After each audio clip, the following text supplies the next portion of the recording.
종말론이라는 말, 그렇죠. 마지막 때에 일어나는 일. 예수 그리스도께서 다시 이 땅에 오시는 그날, 재림에 관한 내용이 종말론입니다. 종말에 관한 성경의 교리는 현재 크리스찬의 삶에 아주 중요한 두 단어를 주고 있는데, 첫째는 기대함이고 둘째는 확신입니다. 예수 그리스도를 믿는 우리들은 예수님께서 다시 돌아올 것을 기대합니다. 뿐만 아니라 하나님께서 그리스도 안에서 그 모든 은혜의 목적을 다 이루실 것을 확신하면서 살아갑니다. 우리 그리스도인들에게 세상은요, 아주 아름답고 경이로운 장소인 동시에 아주 위험스러운 곳이 바로 이 세상입니다. 성경은 하나님의 창조 세계가 아름답게 만들어졌고 잘 이루어졌다가 인간의 타락으로 말미암아 모든 인간들은 탄식하게 되었고 결국 종말을 맞이할 것이라는 것을 알려주고 있습니다. 그래서 우리는 타락한 세상에서 살아가면서 동시에 새 하늘과 새 땅을 기대하면서 살아갑니다. 침례교 신앙과 메시지는 성경이 일관적으로 말하는 하나님의 자신의 때, 오직 하나님만 알고 계십니다. 그리고 하나님의 그분의 방식 가운데 이 세상은 종말을 맞이하게 될 것입니다. 근데 문제는 여러 시대에 걸쳐서 그리스도인들은 이 마지막에 관한 성경의 내용에 대해서 다른 의견들을 가지게 되었어요. 그래서 많은 혼란과 혼돈이 기독교 안에서도 일어나고 다투게 되었어요. 미국의 유명한 신학자 호셀 홉스는 이렇게 말했습니다. 신약 성경이 마지막에 일어날 일에 관해서 폭넓은 언어와 용어들로 쓰여졌기 때문에 종말에 관한 해석의 문제가 일어나는 것은 당연한 것이다 라고 말했습니다. 예를 들어서 재림의 횟수, 부활의 횟수, 심판의 횟수, 천년 왕국에 대한 다양한 해석들이 존재하게 되었어요. 그래서 분명한 것은 종말에 관한 어떤 한 가지 입장이 침례교도 사이에서는 한 번도 정통이라는 식으로 교리화하지 않았다는 거예요. 그 이유는 그것 때문에 싸우고 그것 때문에 분열되고 그것 때문에 다투게 되었기 때문입니다. 그래서 침례 교인들은 종말에 관한 여러 논장에 있는 부분들을 겉으로 표면화하지 아니하고 교리화하지 아니하고 오히려 성경 전체에서 말하는 핵심적인 부분을 간소화했습니다. 종말에 관한 부분은 이렇게 간소해요. 저는 여러분이 예언에 관한 부분들, 종말에 관한 부분들에 대해서 성경의 한 가지 분명하게 우리에게 중요한 것을 이야기하는데 베드로후서 1장 20절을 꼭 기억하시기를 소망합니다. 같이 한번 읽어보겠습니다. 베드로후서 1장 20절 시작.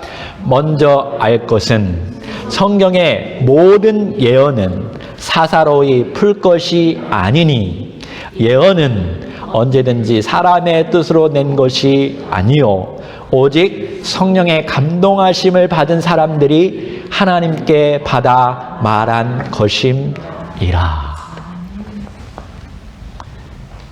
사람에게서 나온 것이 아니기 때문에 어떤 부분에 있어서는 이해가 안 됩니다.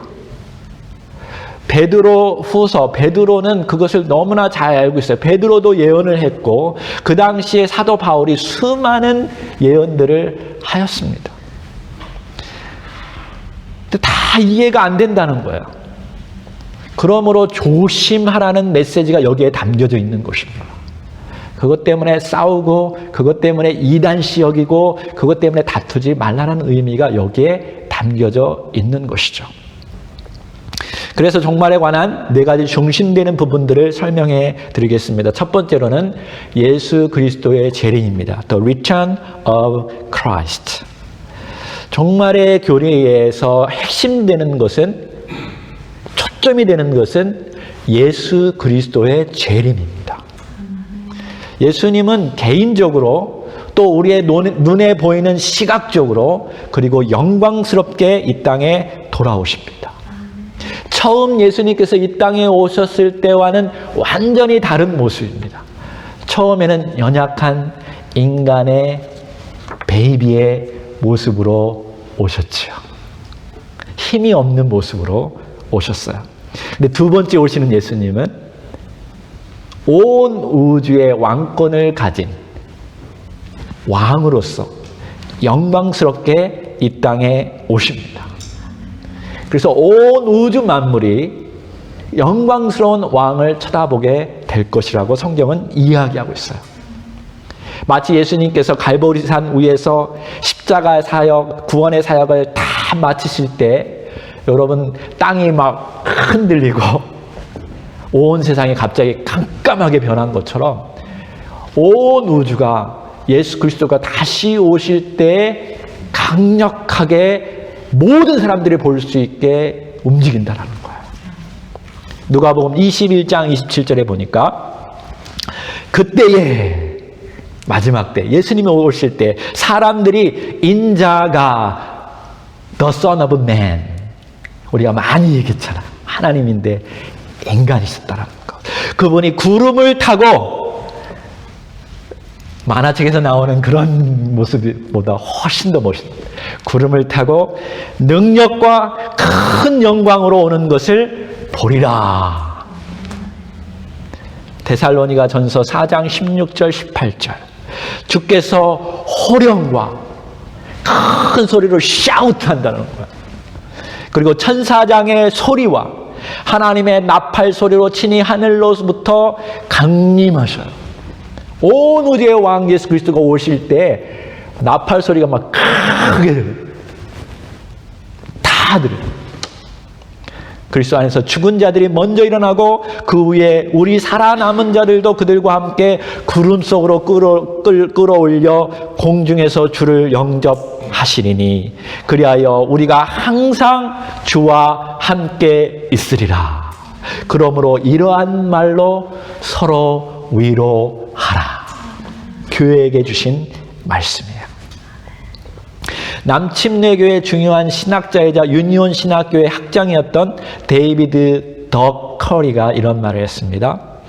예수 그리스도의 주 되심과 함께 가장 핵심적인 성경의 주제들은 예수 그리스도의 죄 없음과 예수 그리스도의 죽음과 예수 그리스도의 부활과 예수 그리스도의 승천과 그리고 예수 그리스도의 재림입니다 라고 말했습니다. 이러한 확신들은 초대 교회들 뿐만 아니라 오늘날 모든 교회에도 큰 교회든 작은 교회든 성공한 교회든 핍박받는 교회든 이런 확신들이 우리에게 큰 소망을 가져다 줍니다. 부활이 없다면, 예수님의 재림이 없다면, 영원한 삶이 없다면 여러분과 저는, 우리의 신앙은 다 헛것이 돼요. 다 무모한 것이 돼요. 그러나 이것이 확실히 일어날 줄 우리는 믿습니다. 두 번째, 죽은 자의 부활입니다. The resurrection of the dead. 죽은 자들의 부활에 대한 약속은 성경에 확실하고 실제적으로 일어난다고 말하고 있습니다. 믿는 자든 믿지 않는 자든 모든 죽은 자들은 부활을 경험하게 될 것입니다. 사도 바울은 예수님께서 먼저 부활의 첫 열매가 되셨다고 하시고 예수 그리스도를 믿는 자들도 예수님처럼 부활할 것을 우리에게 말해주고 있습니다. 고린도전서 15장 21절부터 22절 우리 자매님들께서 세 번역 한번 읽어주시면 감사하겠습니다. 시작. 한 사람으로 말미암아 죽음이 들어왔으니 또한 한 사람으로 말미암아 죽은 자를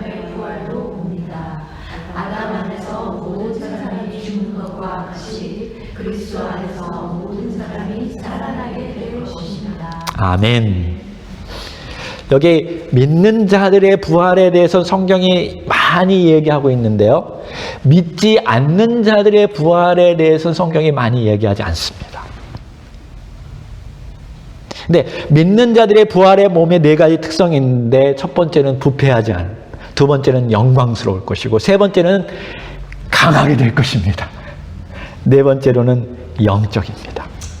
고린도전서 15장 51절부터 58절 개역 개정이 좀 어려워서 새 번역으로 제가 읽도록 하겠습니다. 우리 남자들 같이 한번 읽겠습니다. 시작. 보십시오. 내가 여러분에게 비밀을 하나 말씀드리겠습니다. 우리가 다 잠들 것이 아니라 다 변화될 터인데 마지막 나팔이 울릴 때에 눈 깜빡할 사이에 홀연히 그렇게 될 것입니다. 나팔 소리가 나면 죽은 사람은 썩어 없어지지 않을 몸으로 살아나고 우리는 변화할 것입니다. 썩을 몸이 썩지 않을 것을 입어야 하고 죽을 몸이 죽지 않는 것을 입어야 합니다. 굉장히 강합니다. 썩을 이 몸이 썩지 않는 것을 입고 죽을 이 몸이 죽지 않는 것을 입을 그때에 이렇게 기록한 성경 말씀이 이루어질 것입니다. 죽음을 삼키고서 승리를 얻었다. 죽음아, 너의 승리가 어디 있느냐? 죽음아, 너의 독침이 어디 있느냐? 죽음의 독침은 죄요. 죄의 권세는 율법입니다. 그러나 우리 주 예수 그리스도를 통하여 우리에게 승리를 주시는 하나님께 우리는 감사를 드립니다. 그러므로 나의 사랑하는 형제 자매 여러분, 굳게 서서 흔들리지 말고 주님의 일을 더욱 많이 하십시오. 여러분이 아는 대로 여러분의 수고가 주 안에서 헛되지 않습니다. 아멘. 예수 그리스도의 부활은 우리의 부활을 확증시켜 줍니다. 마지막 나팔 불 때, 예수님이 재림하실 때 우리는 부활하게 될 것. 그리고 나서 심판이 있는데 하나님은 모든 육체를 심판하실 것입니다. 예수님은 정의 가운데 모든 사람을 심판하실 것입니다. 여기서 의로운 사람들은 누구를 말할까요?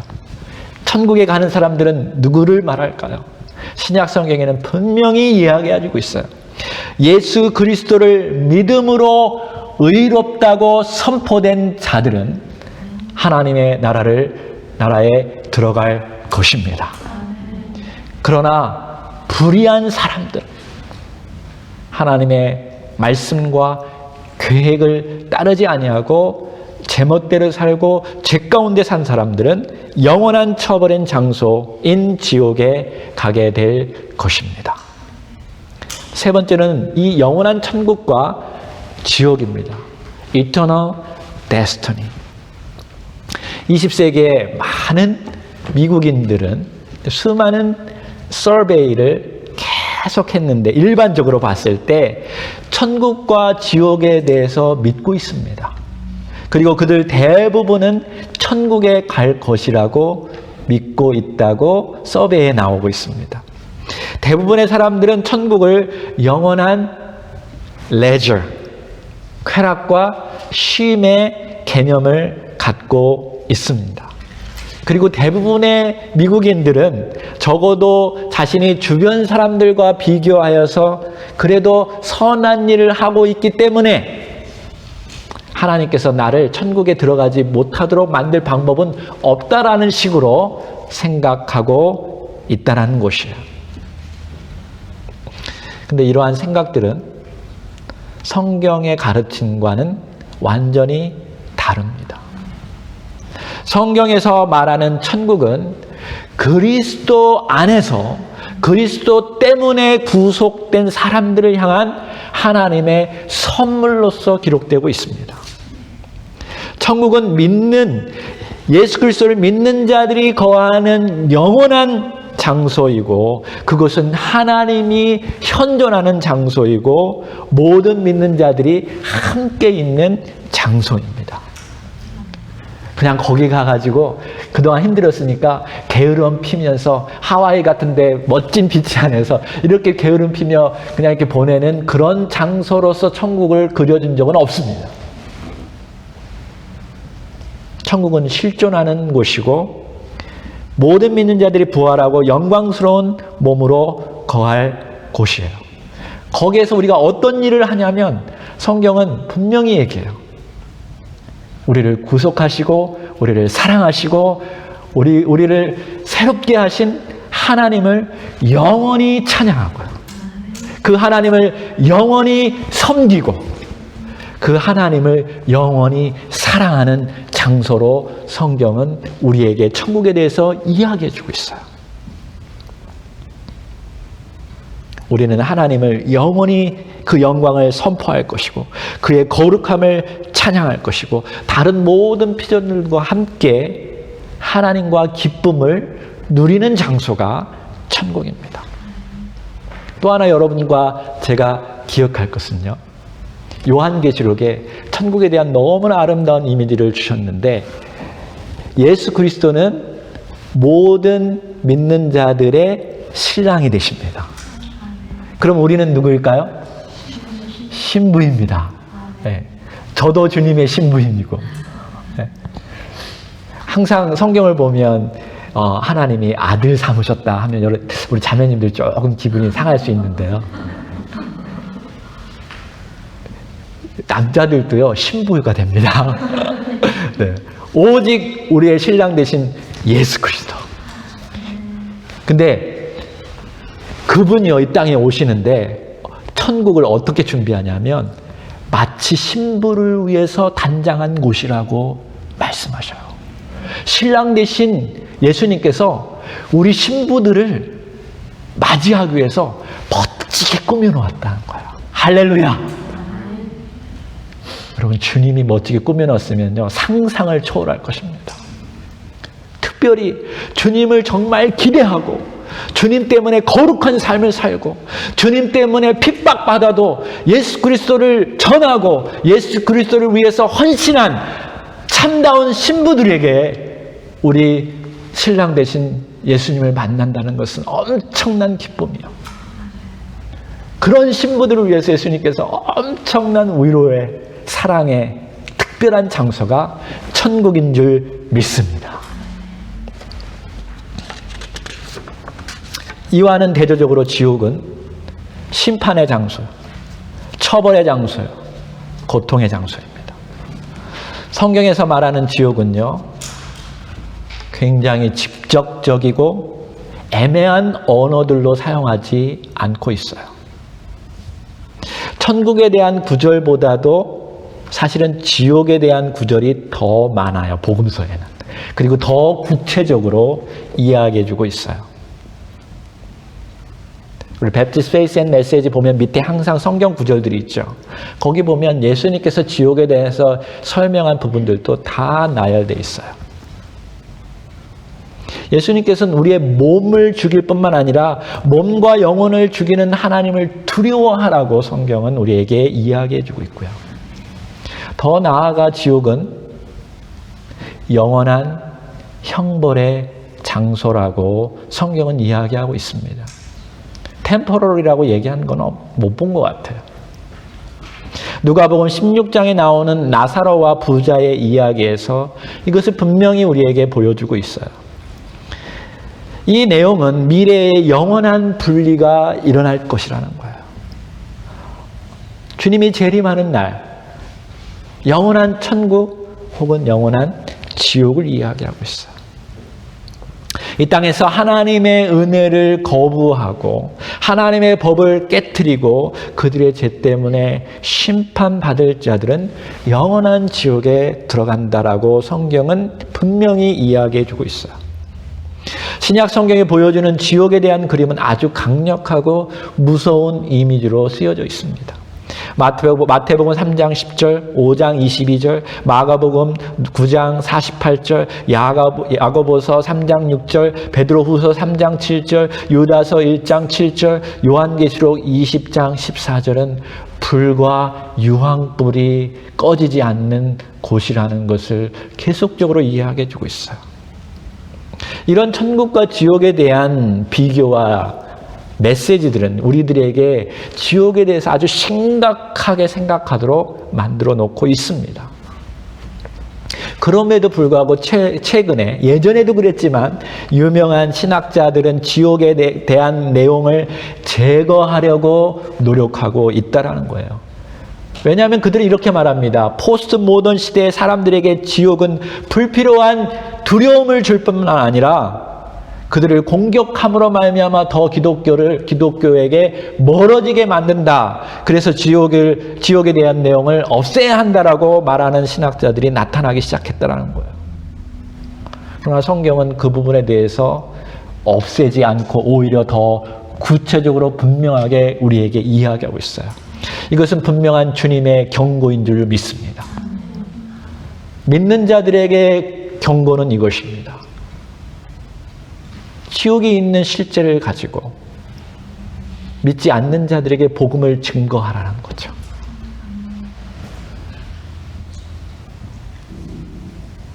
믿지 않는 자들에게는 예수 그리스도를 빨리 믿고 죄에서 돌이키고 하나님의 뜻대로 살아가라는 주님의 강력한 메시지가 담겨져 있는 줄 믿습니다.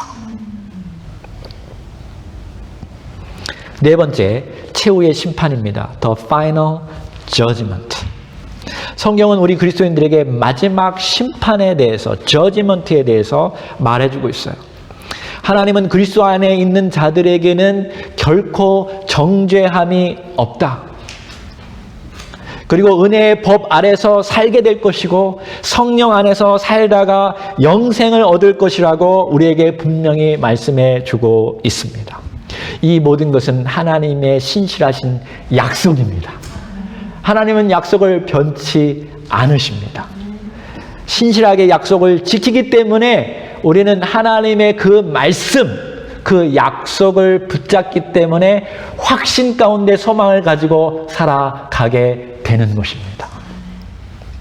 로마서는요, 우리가 어떤 느낌이나 어떤 행위로서 확신하는 것이 아니라 법적인 용어로서 구원받을 것을 말해줌으로 더 확신을 얻게 해줍니다. 우리 자꾸 믿음이 흔들리고 우리의 확신이 흔들리는 것은 우리의 느낌에 의존하기 때문에 그래요. 우리의 행위에 의존하기 때문에 그래요. 우리가 조금 더 멋지게 어떤 일을 주님을 위해서 잘해드리면 신앙생활 잘하는 것 같고 하나님이 나를 사랑할 것 같고 그죠? 성령이 충만할 것 같고 근데 조금 삐딱하게 살아가고 조금 죄를 짓고 이러면 하나님이 나를 미워할 것 같고 천국에 가지 못할 것 같고 이렇게 왔다 갔다 이러니까 로마서를 통해서 법적인 용어로 우리에게 분명히 제시해 주고 있습니다. 우리는 은혜의 법 아래서 살아가는 줄 믿습니다. 율법에 의해서 절대로 구원받을 자는 한 명도 없습니다.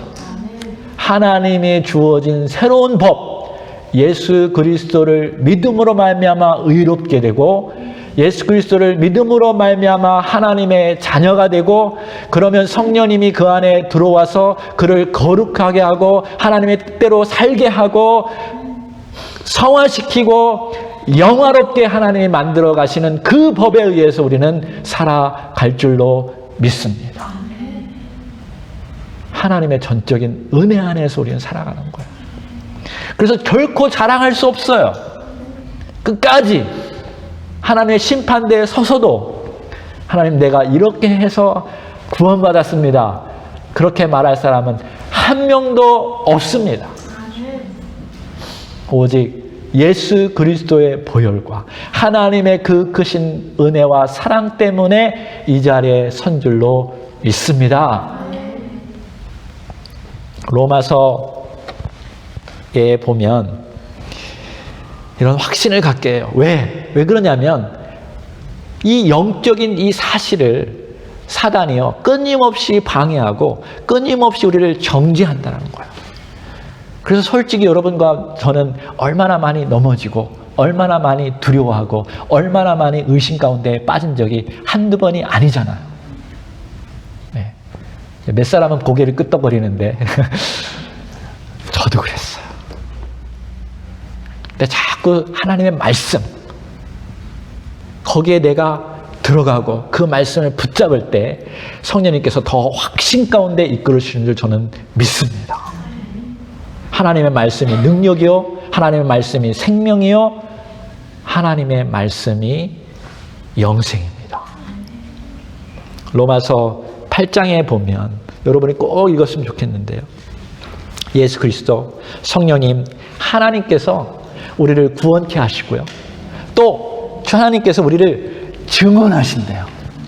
여러분 법정에 서서 제일 중요한 분이 누구냐면 증언하는 사람이에요. 더 중요한 사람은 심판대에 누가 앉아 있느냐, 누가 저지, 그죠? 심판자이냐, 이게 중요한 거죠. 여러분 우리를 증언하시는 분은 예수 그리스도 성령님 하나님인 것을 믿으시기 바랍니다. 그리고 우리를 심판하시는 분도 예수 그리스도와 하나님이에요. 그렇기 때문에 두려워할 필요는 하나도 없습니다. 로마서 8장 16절에 보니까 성령이 친히 우리 영과 더불어 우리가 하나님의 자녀인 것을 증언하시나니 He testified. 이 사람은 죄가 없다라고 법정에서 증거로 얘기하신다라는 거예요. 성령님께서. 지금부터 영원까지 심판대에 있을 그때까지 성령님께서 증거할 줄 믿으시기 바랍니다. 성령님만 하시는 게 아니에요. 보니까 로마서 8장 33절에 보면 누가 능히 하나님께서 택하신 자들을 고발하리요 고소하리요 의롭다 하신 이는 누구라고요? 하나님이시니.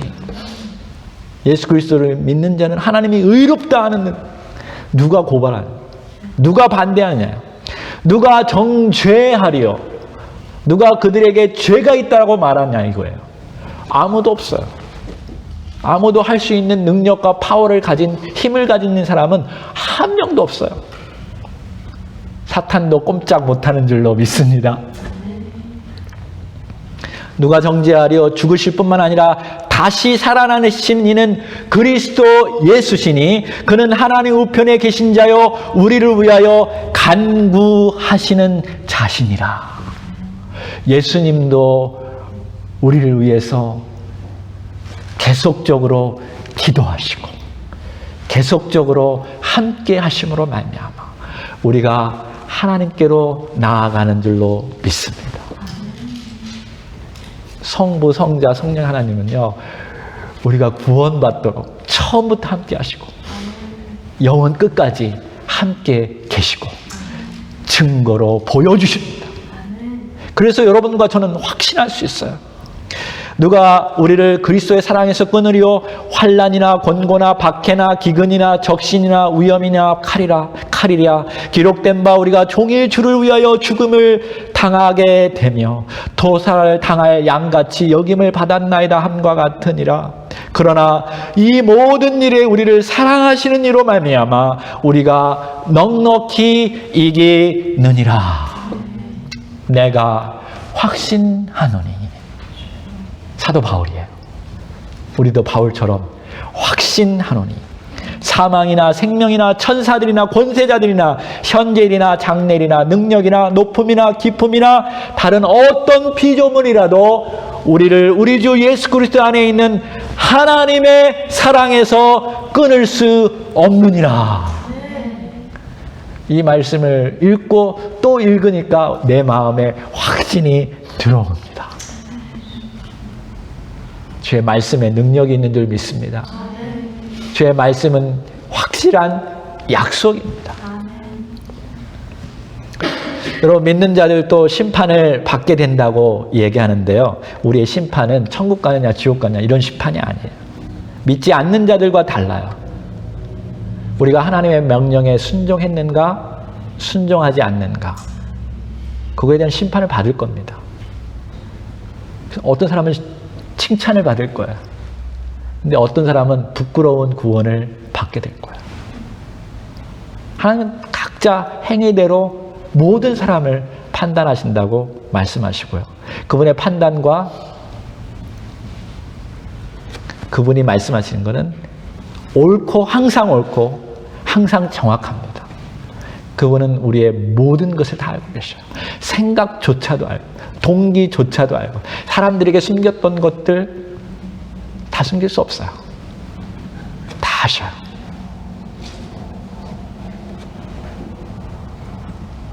근데 성경은 우리의 상급에 대해서는요, 명확하게 이야기해 주진 않아요. 중요한 것은 이것이에요. 하나님의 심판과 결정은 완전하고 의롭다라는 거. 두 번째, 하나님의 심판 때 하나님 나라를 위해서 희생했던 우리들은요,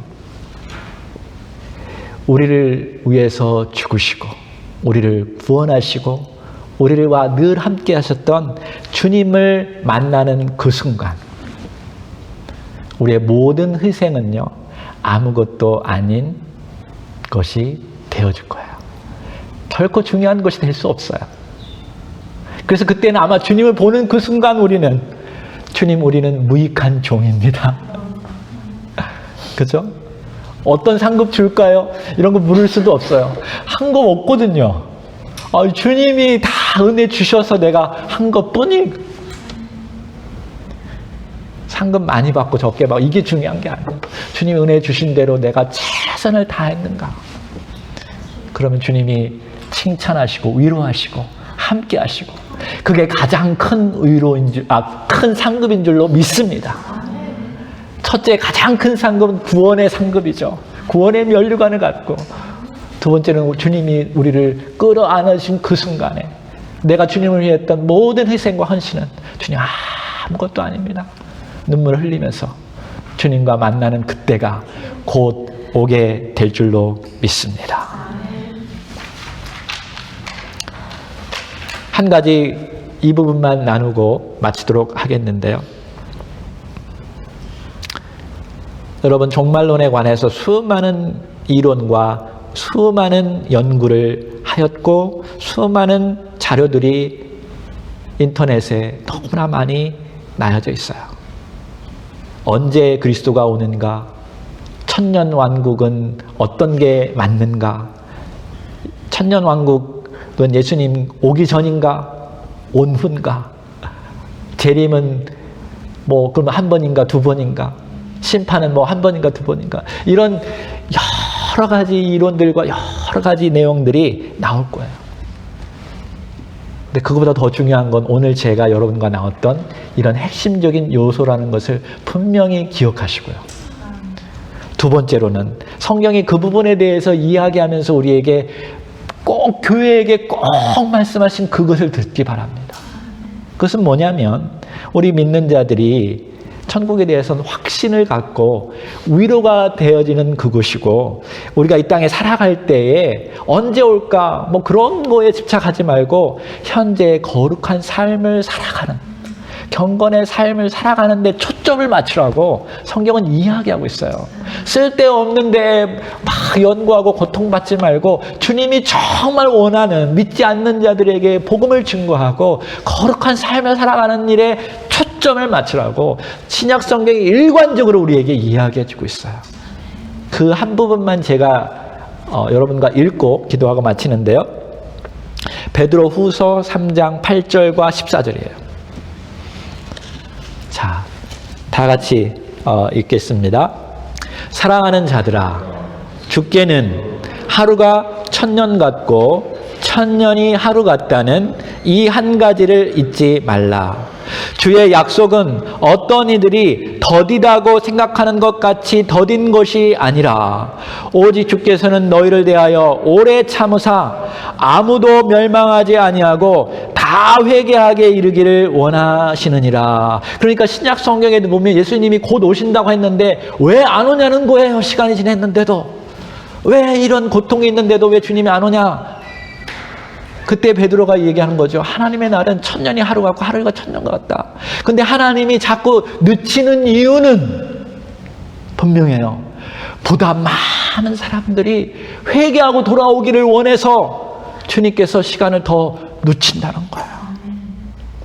그러나 주의 날이 도적같이 오리니 그 날에는 하늘이 큰 소리로 떠나가고 물질이 뜨거운 불에 풀어지고 땅과 그 중에 있는 모든 일이 드러나리로다. 이 모든 것이 이렇게 풀어지리니 너희가 어떠한 사람이 되어야 마땅하냐? 종말에 대해서 이야기하면서 그러면 너희들이 이런 시기에 어떠한 사람이 되느냐? 왜 하나님이 오느냐? 왜 하나님이 빨리 안 오느냐? 뭐 이런 거에 집착하지 말고 거룩한 행실과 경건함으로 하나님의 날이 임하기를 바라보고 간절히 사모하라. 그날에 하늘이 불에 타서 풀어지고 물질이 뜨거운 불에 녹아지려니와 우리는 그의 약속대로 할렐루야 의가 있는 곳인 새 하늘과 새 땅을 바라보도다. 초대교회 성도들도 핍박 가운데 그것을 바라보고 오늘날도 우리들도 그것을 바라보고 있어요. 그러므로 사랑하는 자들아 너희가 이것을 바라보나니 주 앞에서 점도 없고 흠도 없이 너 뭐예요? 거룩하게 살아라는 거예요. 평화 가운데 피스 평강 가운데 나타나기를 힘쓰라. 기도하겠습니다.